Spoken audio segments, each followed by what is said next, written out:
चलिए लौटेंगे आपके पास में। शांति प्रसाद भट्ट जी हैं, केंद्रीय प्रवक्ता उत्तराखंड क्रांति दल की ओर से। बहुत स्वागत सर आपका। शांति प्रसाद जी, सड़क बंद करने वाली नमाज पर सवाल उठ रहा है, लेकिन बड़ी बात यह कि साफ तौर पर चाहे आपके पड़ोसी प्रदेश उत्तर प्रदेश की ही बात क्यों न की जाए, यहाँ पर भी ऐसा साफ तौर पर बयान आया कि कोई भी ऐसा काम मत कीजिए जिससे किसी की भावनाओं को ठेस पहुंचे, किसी अन्य को समस्या हो।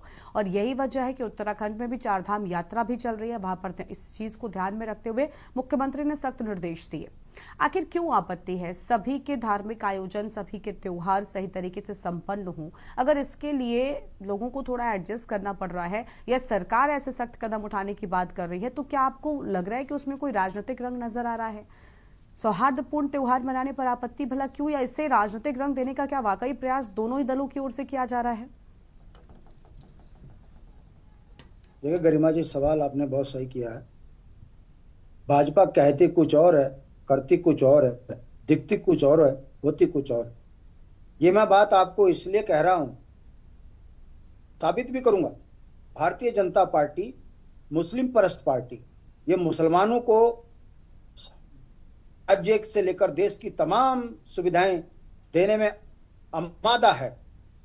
उत्तराखंड में सबसे ज्यादा मस्जिद भारतीय जनता पार्टी के कार्यकाल में बनी। अब ये जो मस्जिद पर सड़क पर जो बोल रहे हैं, इसके पीछे की सच्चाई को समझने की जरूरत है। यदि गलती से कोई व्यक्ति कोर्ट का आदेश ले आया कि नमाज नहीं होगी, जैसे कि सैदाब शम्स की भाषा और मुख्यमंत्री की भाषा भी ये कह रही है कि विधि है राज्य में, देश में कानून है।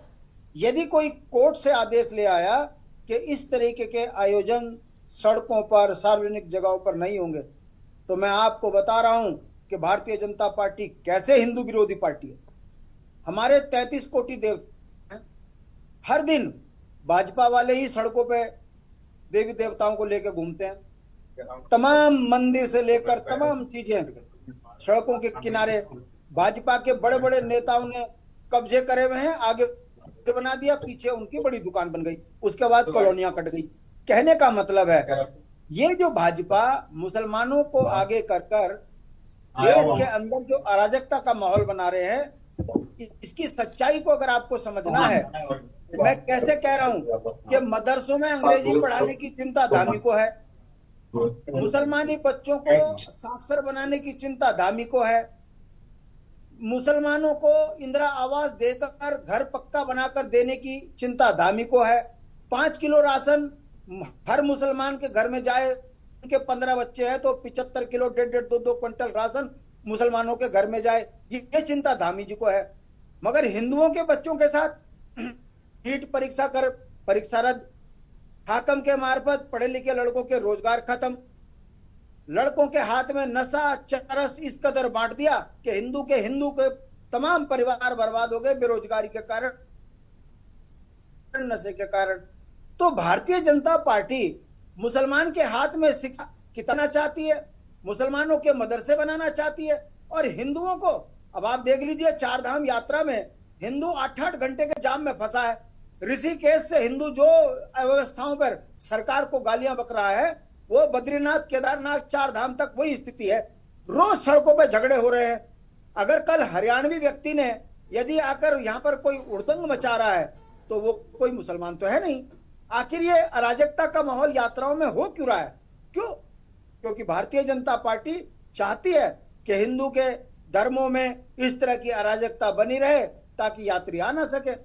पिछले साल सरकार ने कहा था 1 करोड़ से ज्यादा लोगों को हम इस बार यात्रा कराएंगे, 55 लाख पे अटक गए। यात्री आधे रास्ते से वापिस हो गए, कोई रजिस्ट्रेशन ना होने के कारण, कोई असुविधाओं के कारण, कोई जाम के कारण वापिस हो गए, यात्रा नहीं कर पा रहे। तो कहां है भारतीय जनता पार्टी, हिंदुओं की पार्टी? मैं गरिमा जी चुनौती के साथ कह रहा हूं आपको, मुझे एक आप डिबेट दिखा दीजिए जिसमें आपने ये कहा हो कि हिंदू हृदय सम्राटों की ये सरकार जिसने यात्रा चारधाम की बिल्कुल चाक चौबंद करी हो। यात्रा शुरू नहीं हुई, मरने शुरू हो गए आदमी। अब हम बोलते हैं तो अब ये बोलेंगे तो हिंदू विरोधी हैं। भाई, नमाज सड़क पर नहीं होनी चाहिए, मैं भी इसका समर्थक हूं। पाक साफ जगह पर नमाज होनी चाहिए, ये उनके धर्म में लिखा है कि गंदगी में नमाज पढ़ने का कोई मतलब नहीं है। तो धामी जी, आप कौन सा मंत्र पढ़ा रहे हो भाई?